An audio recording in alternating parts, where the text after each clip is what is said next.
80% of consumers are more likely to make a purchase from a business that provides a personalized experience. There's only two major ways that you can increase sales in retail. One is to get more people walking through your doors, and the other one is to close more sales. You now have access to data to compete with those online environments. There's no reason you shouldn't be able to open your cell phone right now and say, okay, I had 50 customers today, I sold only 5 of them. You know, what happened to the rest? We've built in a lot of automation to take that off of your plate. There's a lot that we can do as a technology to make it easier and do more with less time.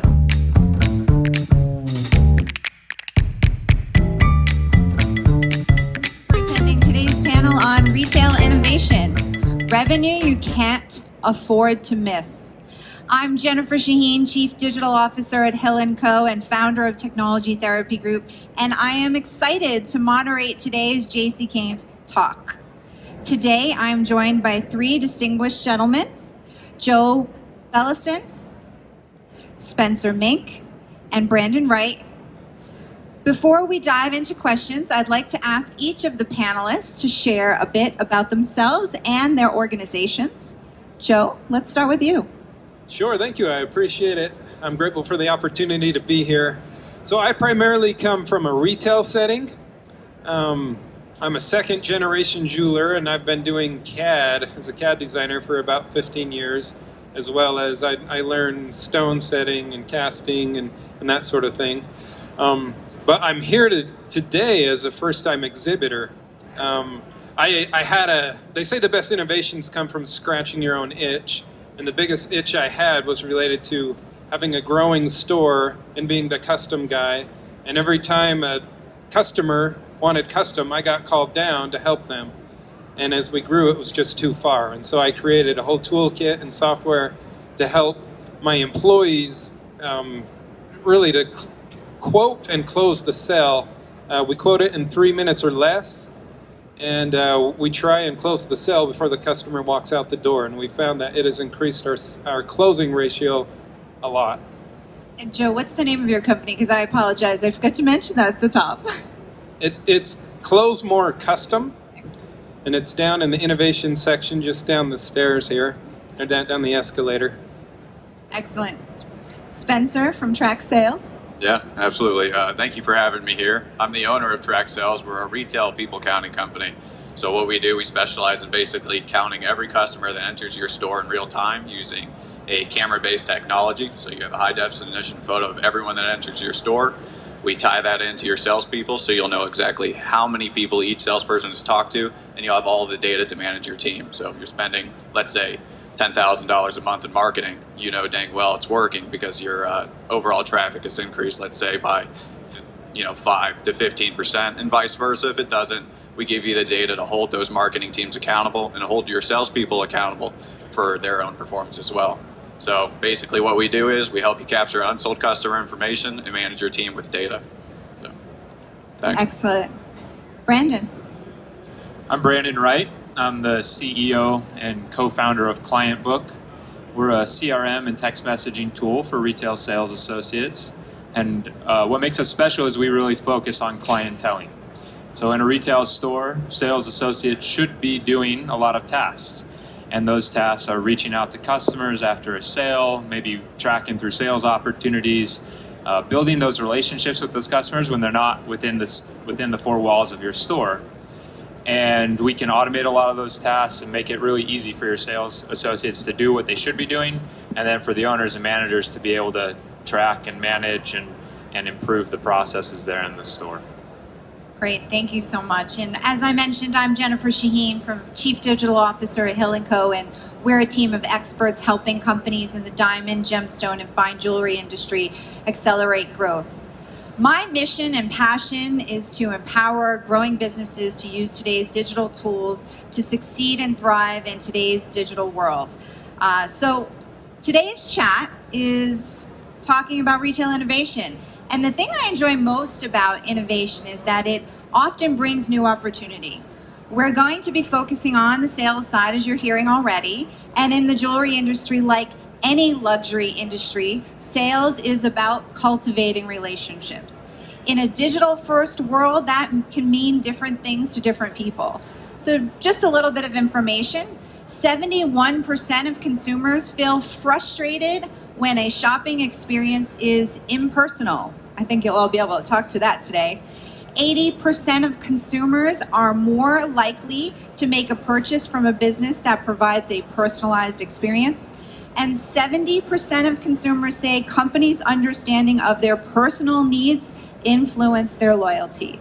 So today we're going to explore the revenue opportunities that are opening up when we understand how to pair innovation and quality relationships.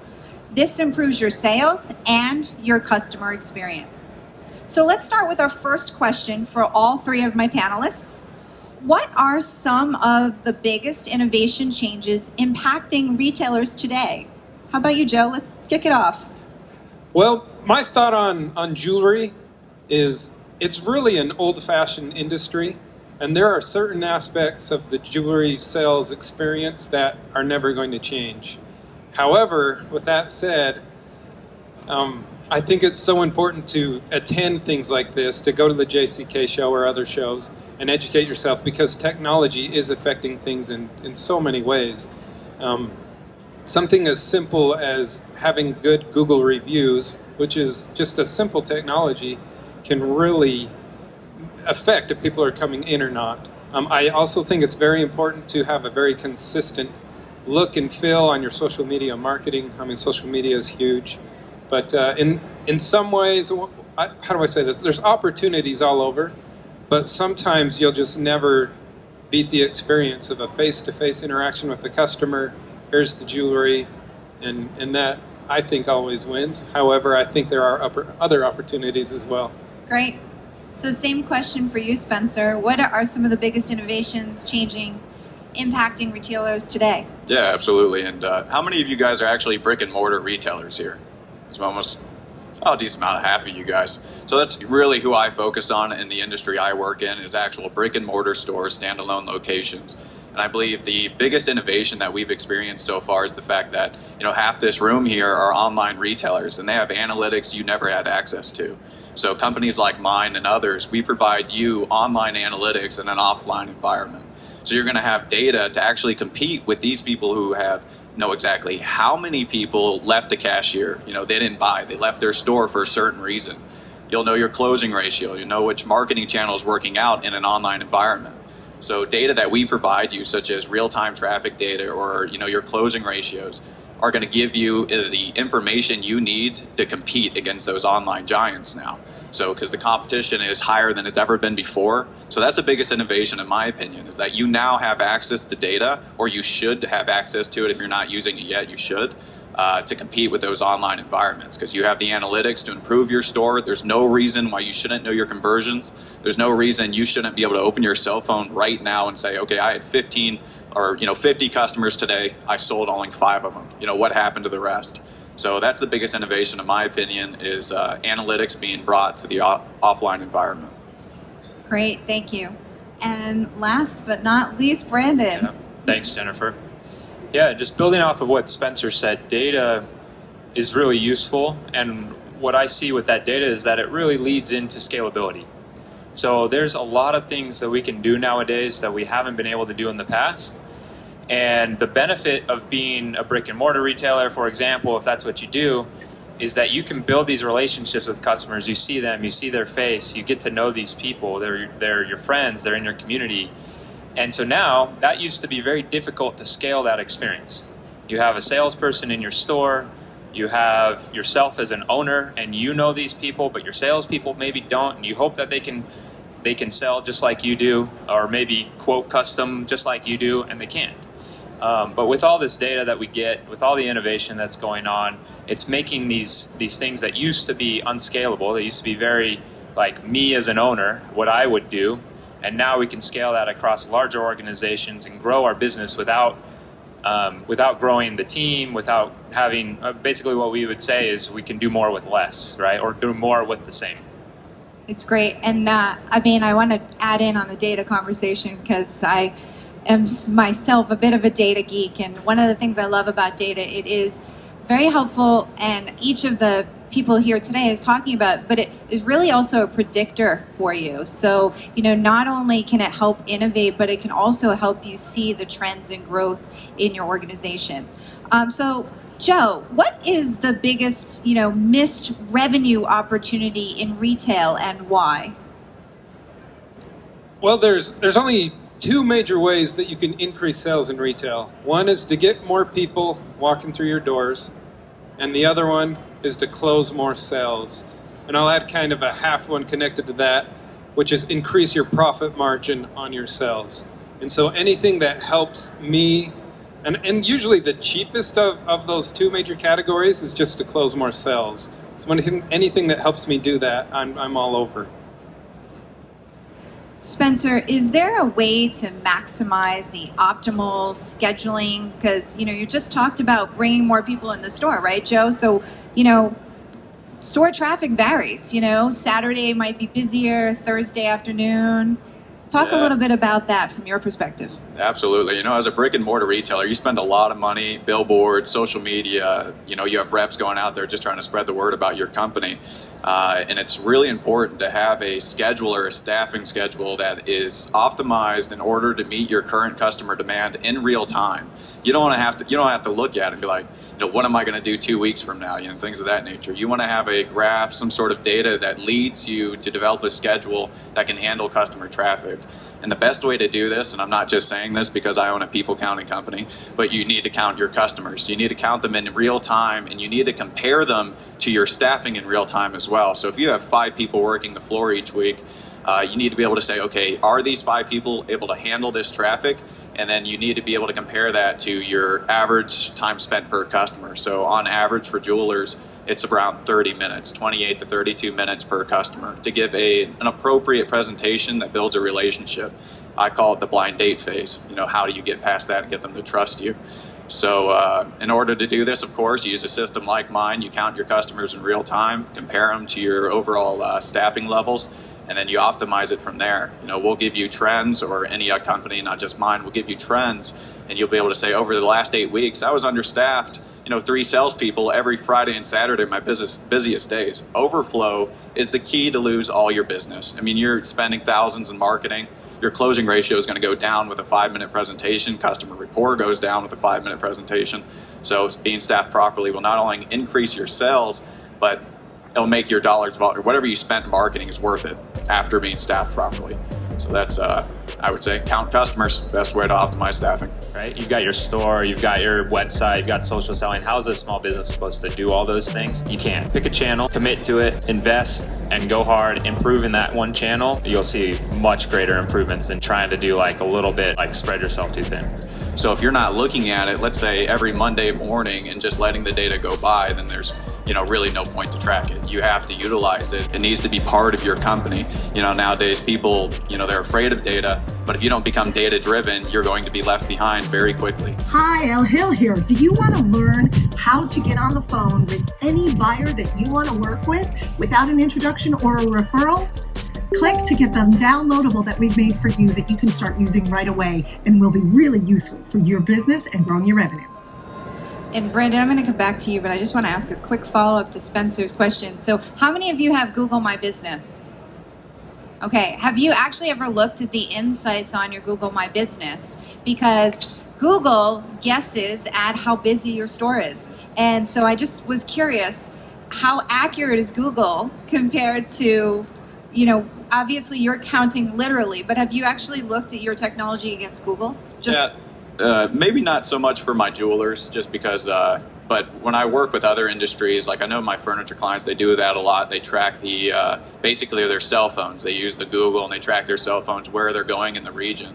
So maybe not specifically your store, because what if they went next door to your store and things of that nature? It could be off by, let's say 20, 25% based on that IP address, whatever it might have been. Or they just walked in front of your store and your Wi-Fi pinged their cell phone. So there's a lot of different ways where that information is very inaccurate. And sorry if I'm not so close to this thing. But that's why it's very important to have an accurate count that you can trust and that it's verifiable. You can see infrared counters, Wi-Fi trackers, all those things are unverifiable. You need a counter that actually is able to say, okay, I can see my customer that was a customer and I can count them, rather than making guesses on some sort of IP scan or Wi-Fi scan of your customers. And I appreciate that. I wanted to make sure, one, most of you know that is on your Google business, but also that a more accurate tool is always going to give you more succinct data. And I think that's really important. And Brandon, your application, I know, collects a ton of data, but you know what? It's a new tool. And new tools often kind of, oh my God, I don't know if I can do it, right? So what's the biggest hurdle to getting technology implemented like yours, or some of the tools that we're talking about here, into a retail environment? In one word, people? No. No, I'm just kidding. A lot of times people are scared of technology. They're scared of change, right? And especially in the jewelry industry, like was said earlier, a lot of times just it's new. They've been doing this or doing something for generations, right? And that's how we do it at our store, which is great. And a friend of mine, and you guys have probably all heard the same saying, if you want the same results, keep doing the same things, right? And that's fine, and that's great. So the real change that needs to happen is us as people. We need to be open to these things, and as tools, also, we need to be better at making these changes easier to implement in your store. I think a lot of people are scared of change because in the past, technology has been this big scary thing, right? Like if you think of Salesforce in our industry, for example, Salesforce is huge. You have to do a lot of customization to get it to where you want it to be. It's not really built for retail. And so you tried putting that in your store, or maybe you've tried using that in the past and you're like, yeah, my sales team never touched that thing. And with technology nowadays, I mean, we're very mobile friendly, mobile based. People have their phones, they've got apps. They're very familiar with that type of thing. And so us as technology, we're trying to build easier ways for your team to start using this stuff. For you to be, oh yeah, this is just like Facebook, scrolling through Facebook. I know what I'm doing here. I know what this is. This looks familiar to me. So I think it's kind of, I say people, but that really is the biggest hurdle, is just change, is people are afraid of change. And I think we're doing a lot better job at that now, both on the retailer side and us on the technology side as well. Yeah, and Brandon's not doing justice to himself, because before we started today, he also talked a little bit about, getting this into your team. And, I think a couple of things that, we could strengthen here, and strengthening retail and technology being implemented, is thinking about time of year. I mean, what's the best time of year to start looking at new technology? Because I can't begin to tell you how many clients have called me on October 1 and gone, I want to update my website. I want to do this. And I'm like, oh God. So yeah. Let's talk about that for the three of you. I think we can all kind of chime in on that.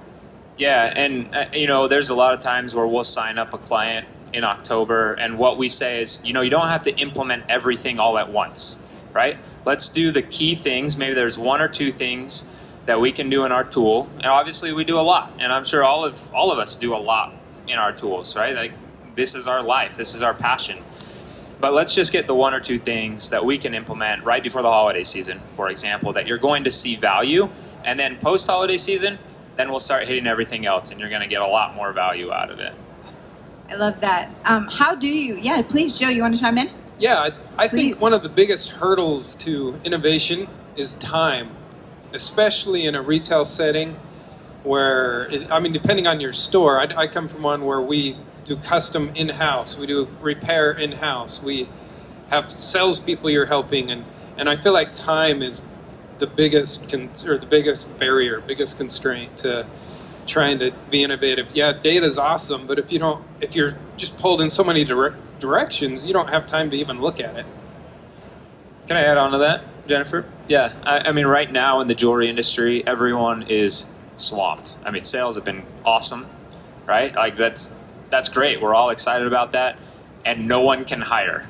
And so you've got way more demand than you've had in the past. You have way less help than you've ever had before. And so, yeah, I completely agree. That is another major challenge to getting stuff implemented. And That's one of the things when it comes to client book. Obviously, like, we each know our businesses really well. We've built in a lot of automation to take that off of your plate, right? And I'm sure it's the same with counting people walking through your doors. There's a lot that we can do as a technology to make it easier. And like I was saying earlier, do more with less time.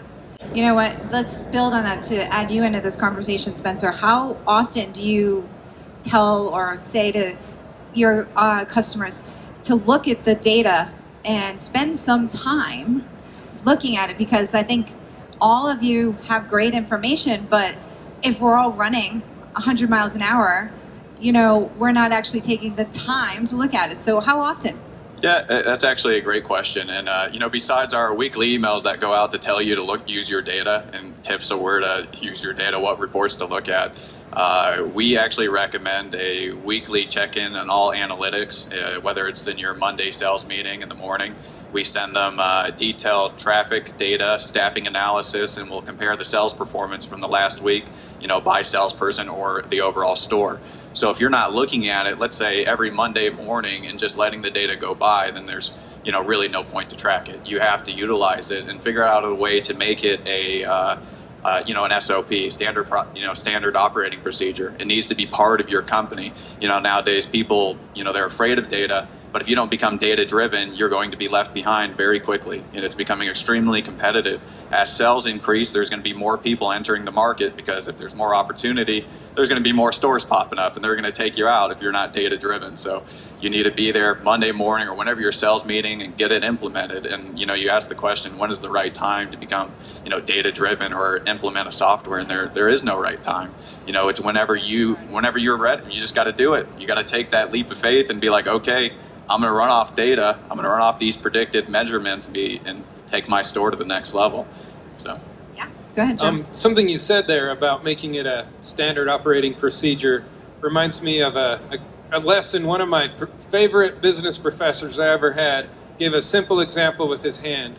And he said, my fingers here, they represent 5 businesses in the same industry. And if you hold your hand like this, and one business starts doing something innovative, and it becomes standard for them, you have this other business, if they don't want to do it at all, they'll get left behind. But to stay into it, everyone has to come up, and it has to become standard for everyone.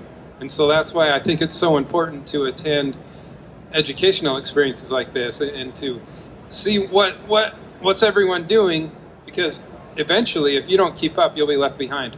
So let's build on that. And this is something we did some preparation before this panel, but I'm going to throw something at you that we didn't prepare. So let's talk about one of the innovations that's going on right now, which is social selling. And so, Joe, I'm going to throw this back at you to start, and then jump over to you, Brendan. So from a custom perspective, how is social selling impacting, the custom side of retail jewelry? Yeah, well, the first part of it is being able to start with your brand, to build your social media, and custom is such a great way to do that, because social media and advertising is all about content. And if you're doing custom, you've done a great job, take some pictures of it, put it out there, it starts the conversation. And you can have that conversation via social media, through some chat service, and depending on which platform you're using, and you can simulate the experience of the in-store over-the-counter just using technology.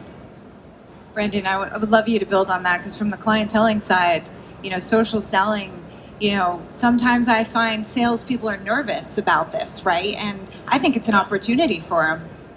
It's just another channel, is what it is, right? I mean, you have your store, you have e-commerce, you have social selling. In the past, so I started my career at Target, and I remember when I started there that we used to treat online as something completely different. We had different warehouses for online. If we were out of items in the store, we had to order it from our online warehouse. It was nuts. And nowadays, it's a little bit better now, where it's all just, hey, it's sales, it's our store, it's our brand. And one of the things that we always say at Client Book is we're just helping you build those relationships with your customers when they're not within the 4 walls of your store. And right now there's, people who want to sit on their couch and shop in their pajamas, right? But they like you. They like that relationship that they have with you. And so how are they going to do it? Well, maybe they'll go to your website. Maybe they'll do it online in like a social selling channel. Maybe they'll do it through text message. It doesn't really, does it matter like how you're getting these sales? Probably not. It's just another channel for you to be a part of. If you want to do it, great. It seems like a little easier entry into e-commerce without building out a full e-commerce website. It's kind of what it feels like to me.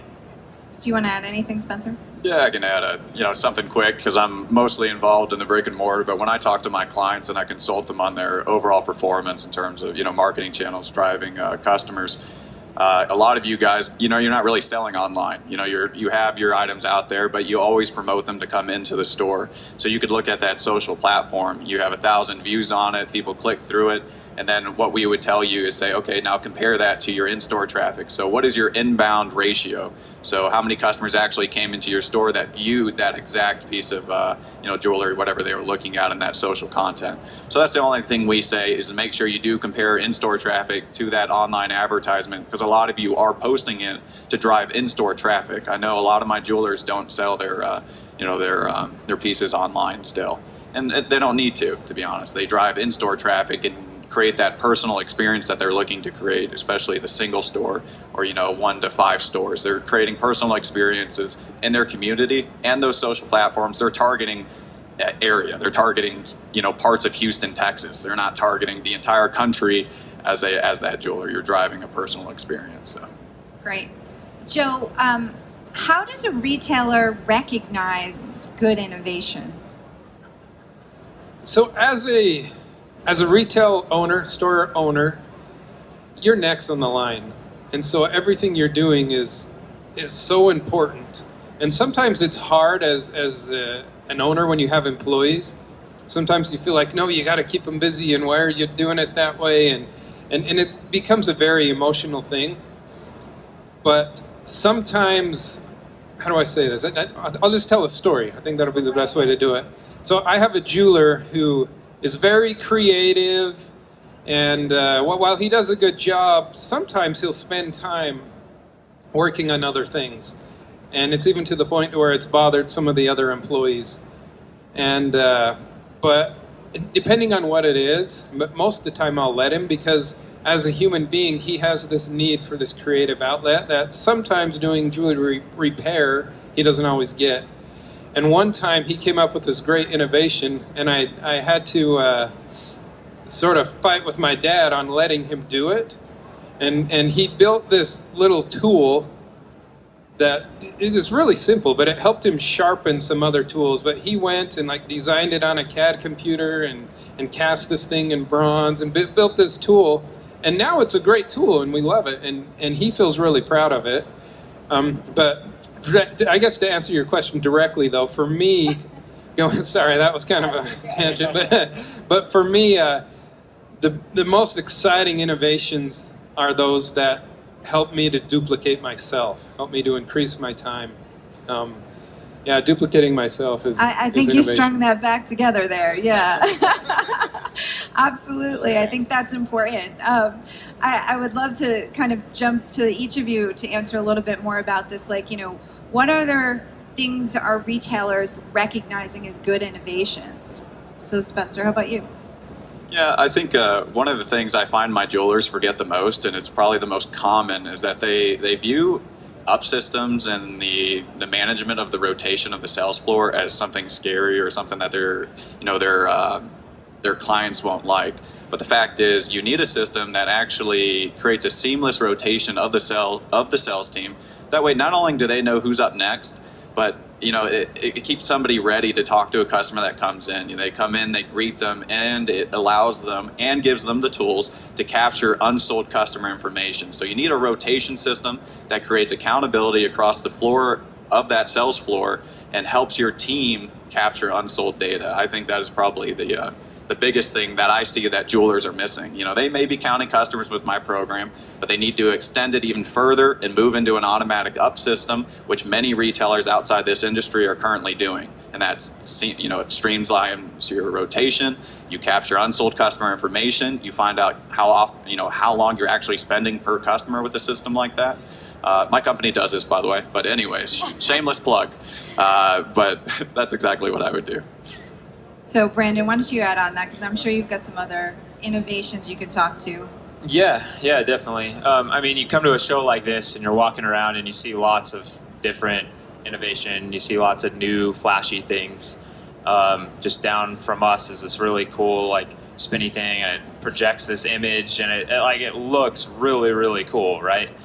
But one of the things for me, there's lots of ways you can say, okay, is this something that I need to invest into my store? But for me, one of the things that I would look at are, do these people care about you? Does this innovation, for you as jewelers or in the jewelry industry, do they focus on jewelry? Does that matter to them? Are they just are you just one of many? Because I think what you'll see is everyone that tries to be innovative, like the people standing on our side of the booth, we're trying to be innovative and we're trying to build things out. And if we're focused on a sector like jewelry, then yeah, we may not have what you want today, but tomorrow we will, because we're going to hear it from a lot of your peers.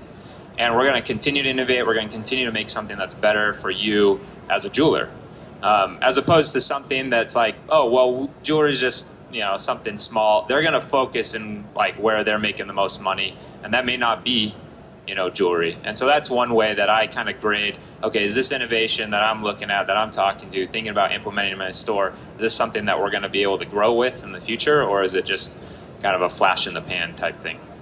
It's a good point. And I think, Joe, you said something very early on about the fact that you came up with a system that solved a problem for you. And I think sometimes great innovation, as you mentioned, comes from something like that. But also, it can also come from just trying to optimize one channel as well. And I think each of you just talked about the optimization of one channel.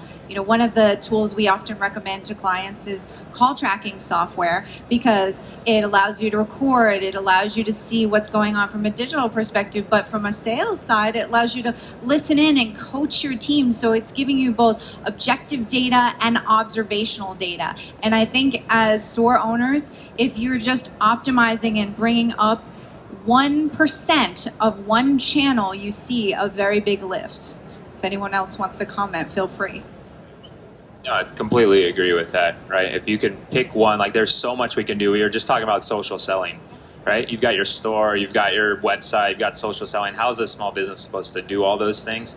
You can't. And so pick a channel, commit to it, invest, and go hard, improve in that one channel, and then you'll see much greater improvements than trying to do a little bit and everything, spread yourself too thin. Great. I have a few more questions, but I'm looking at our clock and trying to keep an eye. Does anyone have a question for our panel that you'd like to share? So I'm going to rephrase your question just a bit, which is, I think, a fear I hear a lot from jewelers, which is, automation itself feels to a lot of people impersonal, is what you're talking about. And so how do we use something like Client Book or other technologies to improve automation, to take the weight off administration side, but keep this high touch experience that we expect from jewelry? No, I love that question, because we think about this all day, every day. And so the way that I like to visualize it, in my mind at least, is you have this spectrum of being 100% non-automation personal to 100% automation personal or non-personal, right? And every retailer is going to find themselves a little bit different spot on that spectrum, and that's fine. The benefits of being 100% over here on this side of being really personal is your closing ratio is going to be really high. For example, you talk to 10 people and you're going to close 8 of them, maybe. On this side, instead of talking to 10 people, you're going to talk to thousands of people, and your closing ratio is going to be a lot lower, but maybe the numbers make up for it in that case. And so with Client Book specifically, since I can speak to that, obviously, we've actually built in, when I say automation, it's not just we're going to automate a text to this customer. The automation may be a template that the salesperson gets this reminder, I'm supposed to reach out to this customer. It's been 6 months since they made a purchase. bring them back in for a clean-in check. I hit a button, it's a template of here's what you should say, right? Or fill in the blank type thing. And yeah, that's more automated. That's somewhere, further on the spectrum this way, where we're still taking advantage of that personal touch, that high conversion rate, but we're getting higher numbers with it, or it's taking less of our time personally. And so, when I say automation, it's not just straight like, let's blast everybody with a big, mass text. Because you're right, that's not personal. There are things you can do too, and we like to teach this as well, where when you're sending out an automated message, there's little tips and tricks where people still feel it's really personal. But, and so you can move yourself a little further this way, like things like just putting in a name placeholder or asking a question at the end. I've got 4 of them that I usually go over with people, but I won't take all the time here. But yeah, that's how you can do that. And it is important. I think so much of what you're talking about is, high touch doesn't mean that you can't use some components templates. Joe, you wanted to add something? Well, I actually wanted to ask a question to my fellow panelists as well. Absolutely. So the question comes from, because all 3 of us are up here because we had an idea and we innovated it. But I think the bigger challenge is, how do you pull innovation out of your team, right? Because the first one it goes back to the idea of the jewelry store owner. It's very personal. This is my baby. This is my thing. How do we create a culture where we we promote innovation and we get things going forward? And I'm sure both of you have innovated along the way. Yeah, absolutely. I think, back in school, I studied operations supply chain management. And a lot of that involves getting your people involved. And if you look at a company like Toyota, they have these 2 pillars. One's for the people. And what that means is that they allow they don't have salespeople on the factory floor, but they allow their people to come forward with ideas, with, innovative solutions that they find online. Or let's say someone's coming in the store on, they're always coming and asking for a specific item that you don't have. So you promote an environment that allows for them to feel confident enough to come to the management, come to the ownership to present these ideas. That's why it's called for the people. Whether it's they put a slip in somewhere or you have an open door policy. You allow them to walk in and share their ideas with you. And you'd be surprised how your company grows and how you will innovate faster than you've ever done before, giving your team a voice. That's all. I think that's all it takes, is create an environment where they're comfortable sharing ideas with you. Yeah, real quickly, I would just second that. I think in retail, one of the greatest untapped resources that retailers have are their sales team. And one of the reasons why is because they are the front lines. They're talking to the customer. In technology, we always say that we need to listen to our customer, and we make changes to our product based on what we hear all the time. And as a retailer, as a jeweler, the closer you can get to that customer, the better you're going to be. And that's where a lot of that innovation comes, is the people that are talking to that frontline customer, hearing what they want, hearing what they like, hearing what they don't like, and then you can take that and go from there. Absolutely. I also think it goes to what you also said from the open perspective of, when you are leading your organization, if you are leading without fear, that can help so much, because you may not be comfortable with the new technology, but if you're comfortable enough to listen to the customer and your team, you can get beyond that. And I think that's a big part of it. Did we have a question in the audience? Yes, please stand and just take your mask down so we can hear your question. So there's a lot there in that question. That's okay, absolutely. So you said it's just you? It's just me. Are you a jeweler or a designer? So you're starting to do personal one-on-one selling, probably custom, right? You're not... Okay, so Joe could probably give you some things to start with. Joe, let's start with you. Yeah, my advice, reiterating what was said, with starting with one channel, just to simplify it, because I get where you're coming from. Just pick a social media platform, and I think you have such an opportunity. While admittedly you don't have a lot of resources, and perhaps you don't have a lot of extra cash just to hire those resources, I'm assuming. You do a lot of creative work. Therefore, just pull your phone out and take pictures along the way, because you have content left and right. So my advice would be pick one platform, take a bunch of pictures along the way, and just start putting it on. Just start somewhere. Yeah. Does anyone else? Yeah. We do well on Instagram in my retail store, but I don't know. I'm not a social media expert either. I'll add one small thing. Pick something you enjoy, because then you will spend the time doing it. If you're picking something you don't really enjoy, it's going to be very hard for you to do anything. And that applies for the channel conversation. That applies for anything.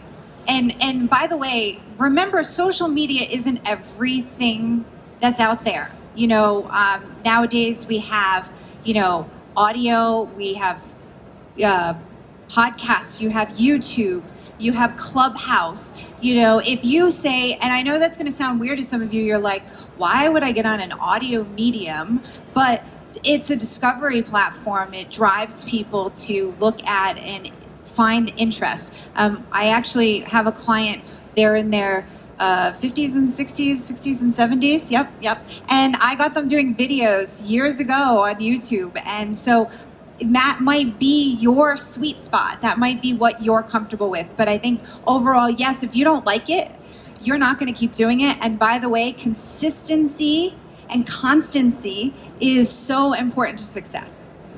All right, so I have a kind of a closing question. I think we can round robin here. So what retail innovations do you think, and this sets me up for tomorrow, are improving in-store experiences? So Joe, let's start with you. What retail innovations are improving the in-store experience? Well, I can't think of another one than just shamelessly promoting what I came to bring here, which is, I'm sorry, I think it's awesome.